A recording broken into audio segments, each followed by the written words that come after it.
جانتا ہے دریا میں طوفان کیوں نہیں، دریا میں طوفان کیوں نہیں، خودی تیری مسلمہ کیوں نہیں، اب سے شکوائے تقدیر یزداں تو خود تقدیر یزداں کیوں نہیں۔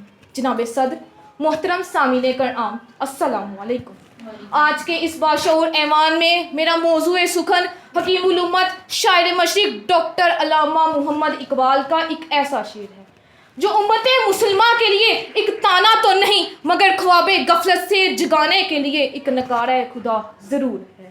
جناب صدر، یہ ایک ایسی صدا ہے جو امت کے جوانوں کا عزم آسمان کی بلندیوں کو چھونے پر مجبور کر دے اور ہاتھ پر ہاتھ دھرے بیٹھنے والوں کے لیے ایک تعزیان عبرت ضرور ہے۔ افسوس صد افسوس، افسوس صد افسوس کہ شاہین نہ بنا تو، دیکھے نہ تیری آنکھ نے فطرت کے اشارات۔ تقدیر کے قاضی کا یہ فتویٰ ہے ازل سے، ہے جرم ضعیفی کی سزا مرگے مفاجات۔ جناب صدر، علامہ اقبال کی شاعری میں قوم کے لیے طرف موجود ہے۔ ہر ایک شعر قوم کی اصلاح کا پیغام دیتا ہے۔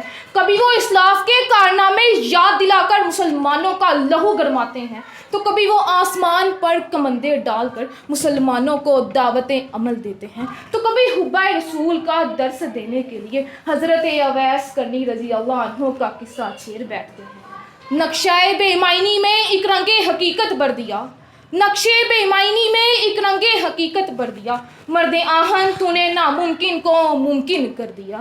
جناب والا، جب قوموں پر جرم ضعیفی اور بے بسی تقدیر کا نام لے کر مسلط کر دی جاتی ہے تو پھر ہر تدبیر ناکامی کو اپنا ہمنما بنا لیتی ہے، کیونکہ ہے جرم ضعیفی کی سزا مرگے مفاجات۔ جناب صدر، جب میں تاریخ کے جھروکوں پر نظر ڈالتی ہوں تو میں تاریخ اسلامی کے ان ماہوں سال اور روشن شبنستانوں میں کھو جاتی ہوں جب مومنون میں المومن القوی کی روح بیدار تھی، وہ جرم ضعیفی میں پابند سلاسل نہ تھے۔ جناب صدر، 17 سالہ محمد بن قاسم ریگزار عرب سے کالی آندھی بن کر اٹھا، دیبل کو اسلام کے نور سے منور کر ڈالا۔ صلاح الدین ایوبی کی تلوار بیت الاول یعنی بیت المقدس کی ضمانت بن گئی۔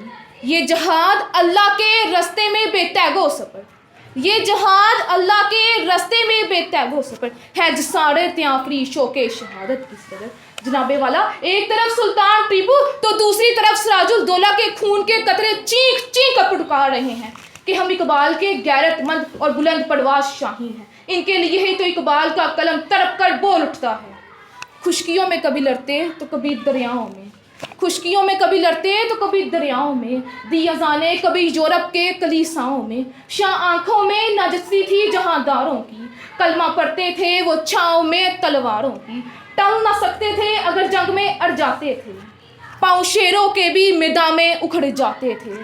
جناب والا، آج سوال یہ اٹھتا ہے کہ جب ہم 7 سمندر فہم و شعور کے پی بیٹھے ہیں تو پھر ہم چشمہ بے ایمانی یہ جانتا ہے کہ ہم اقبال کے غیرت مند شاہین نہیں ہیں۔ اقبال کے غیرت مند شاہین بننے کے لیے ہمیں چیتے جیسا جگر پیدا کرنا پڑے گا، شاہین جیسا تجسس پیدا کرنا پڑے گا، تبھی تو ہے تقدیر کے قاضی کا یہ فتویٰ ازل سے، تقدیر کے قاضی کا یہ فتویٰ ہے ازل سے، ہے جرم ضعیفی کی سزا مرگے مفاجات۔